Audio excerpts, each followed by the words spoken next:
Welcome to Aligarh education society. चलते हैं अगला क्वेश्चन पर। हम लोग पढ़ रहे थे क्या, एक्सरसाइज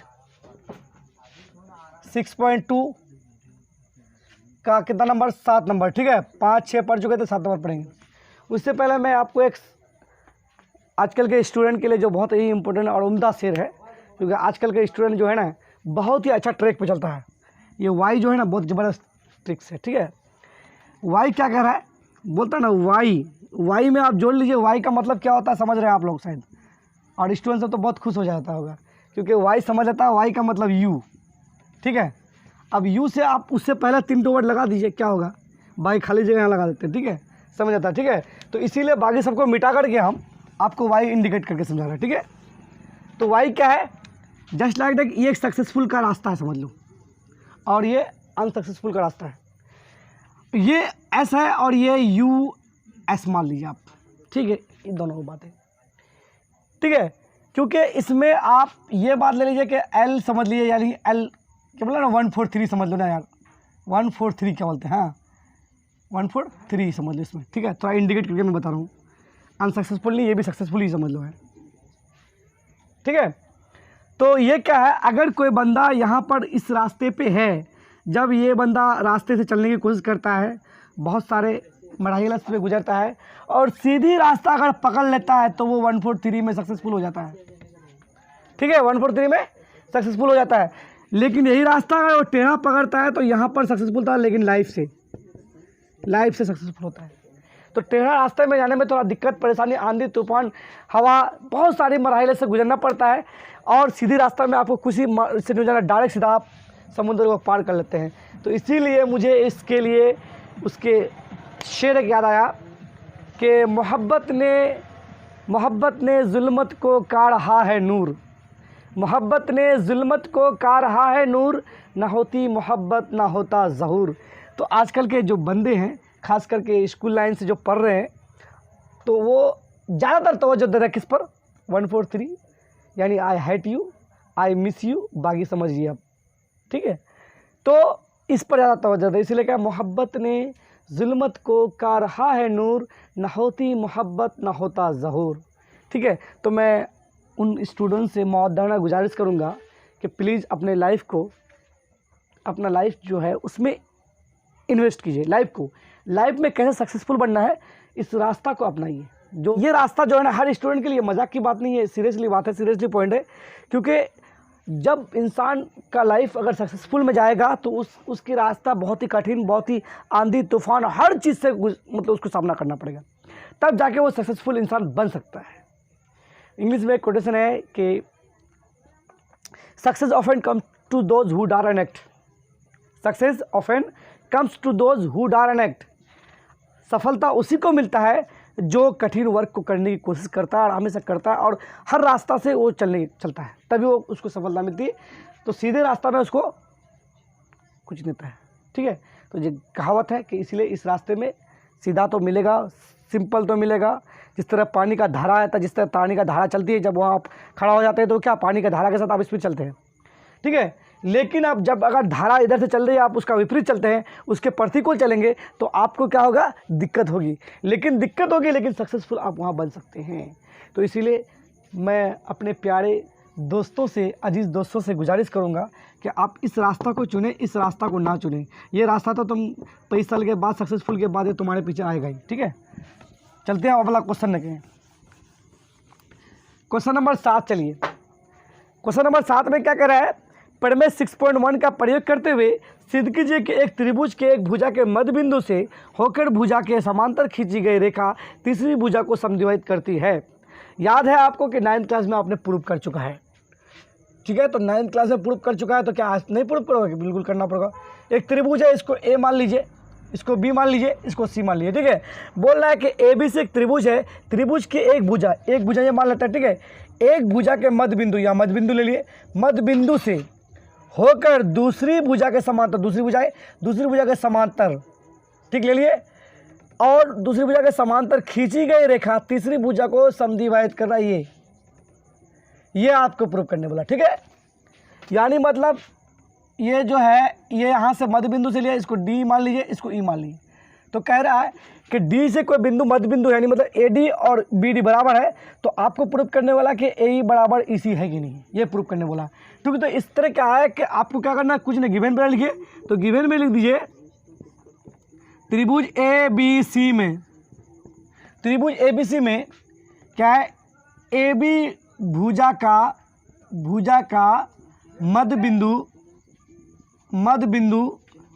क्या है, डी है। ए बी भुजा का मध्य बिंदु क्या है, डी है। और उसी तरह क्या है, डी समांतर क्या है, फिर क्या है, डी समांतर क्या है, बी सी। ठीक है, दिया हुआ है। तो टू प्रूफ सिद्ध करना मुझे क्या है, टू प्रूफ सिद्ध करना है, क्या सिद्ध करना है कि A D by B D equals to A E by, इस तरह भी बोल सकते हो आप, ए बाई सी, ये आपको प्रूफ करना है। ठीक है, आसान है क्वेश्चन, तो कोई बड़ी बात नहीं, बहुत ही आसान क्वेश्चन है। प्रूफ लीजिए, रस प्रूफ प्रमाण ले लीजिए।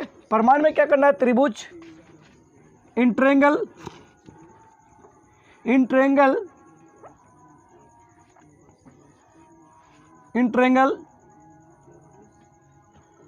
A B C. ठीक है, ए बी सी में क्या आता है, देखिए आप, in triangle A B C में ये कोण और ये कोण क्या संगत कोण होगा। तो अब लिए कोण A D E B equals to कोण क्या होगा, डी बी सी, क्या संगत कोण होगा, इसको लिख दीजिए संगत कोण। ठीक है, उसी तरह ये कोण और ये कोण संगत होगा। ठीक है, उसके बाद ये तो कोण हो गया, उसके बाद आप लिख लिए उसको, और जरूरी ये लिखना, उसके बाद डी समांतर क्या है, डी समांतर क्या है, डी समांतर क्या है, बी सी, ये फ्रॉम गिवन है, कान पाड़ के खींच लीजिए ऊपर। डी समांतर ये है, पहला पॉइंट ये, दूसरा पॉइंट, और कोण ए और कोण ए क्या है, क्या कोण ए इक्वल टू कोण ए क्या है, कॉमन हो जाएगा, इसको कॉमन बोल सकते हैं कि नहीं बोल सकते हैं, बोलेंगे कॉमन। तीसरा पॉइंट आ गया, तो यानी मतलब ये हो गया एंगल, ये भुजा और वो एंगल, तो यानी मतलब क्या होगा, एंगल एस ए, यानी मतलब ए एस ए, मतलब एंगल साइड एंगल के कसौटी से क्या होगा, कसौटी से क्या होगा, त्रिभुज ए बी, त्रिभुज क्या हो जाएगा, त्रिभुज ए डी ई, त्रिभुज ए डी ई समरूप क्या होगा, त्रिभुज ए बी सी, होगा कि नहीं होगा। उसके कसौटी के अनुसार क्या, ए डी समरूप क्या, त्रिभुज ए बी सी। ठीक है, ए बी सी हो गया। तो जब त्रिभुज समरूप हो जाए तो मेरा क्या, भुजा का अनुपात क्या बराबर होगा कि होगा, इसीलिए लिख दीजिए, इसीलिए A D by B D equals to A E by क्या हो जाएगा, सी। प्रूव्ड। बहुत ही आसान था, कुछ नहीं, इसको छाप लीजिए एक बार, समझ में आई। क्योंकि समरूप जब आ गए, समरूप त्रिभुज कर ले तो हम उसको भुजा का रेशियो बराबर हो जाएगा, मिटा देते हैं। प्रयोग करते हुए सिद्ध कीजिए कि एक त्रिभुज की किन्हीं दो भुजाओं के मध्य बिंदु को मिलाने वाली रेखा तीसरी भुजा के समांतर होती है। मतलब उसमें क्या था, वो मतलब समझौता करते आगे समांतर होती है, फिगर वही रहेगा, सेम फिगर रहेगा। ठीक है, लेकिन आपको ये करना है, ये दिया हुआ पहला ए बी सी, इसको डी मान लिए ई। आपको प्रूफ क्या करने बोला है कि सिद्ध कीजिए कि एक त्रिभुज की किन्हीं दो भुजाओं के मध्य बिंदु, दोनों भी भुजा का मध्य बिंदु तो नहीं मतलब क्या है, A D by D B और ए ई बाई सी दिया हुआ है। ठीक है, मध्य बिंदु को मिलाने वाली रेखा तीसरी भुजा के समांतर होती तो आसान से बन जाएगा। ठीक है, तो लिख लीजिए आप, गिवन लिखिए।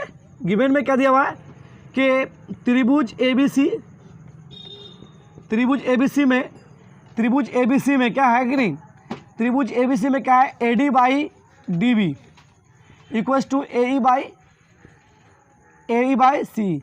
क्यों, क्योंकि क्या है, यहाँ पर लिख दिए, चूंकि मध्य बिंदु डी एंड ई क्या है, मध्य बिंदु है, क्या है, मध्य बिंदु है। ठीक है, उसी तरह टू प्रूफ सिद्ध करना है आपको, टू प्रूफ सिद्ध करना है, क्या सिद्ध करना है आपको कि समांतर है, यानी मतलब डी समांतर बी सी, ये प्रूफ करना है। तो यह प्रूफ कब समांतर होगा, जब अगर समरूप त्रिभुज की बात कर जाएंगे तो समरूप त्रिभुज में वो प्रूफ हो जाएगा। तो समरूप त्रिभुज किसी में जाएंगे तो प्रूफ ले लीजिए आप, प्रूफ में ले लीजिए, प्रूफ में क्या होगा, प्रूफ में ले लीजिए क्या कि त्रिभुज इन ट्रायंगल ABC, तो ABC में क्या आ जाएगा, संगत के अनुसार भी जा सकते हैं आप। ABC में क्या जाएगा, एक तो बात जो दिया हुआ उसको लिखिए AD = AD/DB = AE/C, ये है। जब ये बात दिया हुआ है तो यानी मतलब ये दिया हुआ है, फ्रॉम गिवन लिख दीजिए आप, फ्रॉम गिवन। उसके बाद दोनों के लिए कोण क्या है, कोण A = कोण A, क्या कोण A = कोण A क्या कॉमन हो जाएगा, ठीक है। जब दिया हुआ है और उसके बाद और कुछ नहीं, जब 2 पॉइंट आ गया तो आप लिख लीजिए दोनों क्या है, ये आपकी भुजा की बात आ रही है और ये एंगल, तो SA कसौटी से क्या होगा, ऐसे कसौटी से क्या होगा, त्रिभुज समरूप होगा। इसीलिए लिख दिया त्रिभुज क्या है, समरूप है। त्रिभुज ADE समरूप त्रिभुज ABC समरूप है। जब समरूप त्रिभुज है तो उसका क्या भुजा क्या समांतर होगा, इसीलिए लिख दीजिए आप DE समांतर BC, प्रूव, ठीक है। बहुत ही आसान था, इसको थोड़ा कॉन्सेंट्रेट कीजिए, आराम से समझ में आ जाएगी। आई होप कि आप लोग समझ गए होंगे। जय हिंद, जय भारत।